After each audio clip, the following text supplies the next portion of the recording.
video is about this fun Rosemary Mint soap. This is an all-natural soap with essential oils, and it has that fun fan design. This is wrapped in my biodegradable shrink wrap, so super eco-friendly there.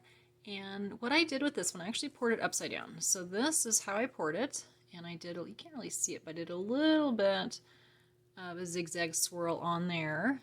And again, this is the natural soap, Rosemary Mint.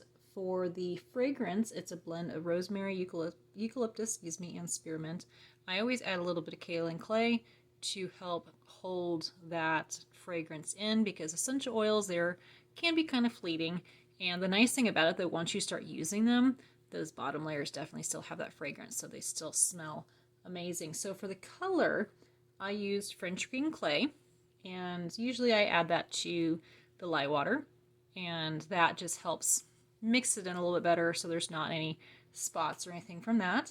I use spinach, dandelion, and some chlorophyll that I extracted from basil that was gifted to me. So this is a fun soap, Rosemary Mint. And oh, on this impression mat, this particular one is a kind of a hard plastic, and for this particular type, you do have to put it in the freezer to get it off. Otherwise, you're not going to get it off unless you pretty much let it cure in the mold with it on there. Now, silicone can come right off, but those plastic ones are really hard to get off. So let's go ahead and cut over to that video of me making it.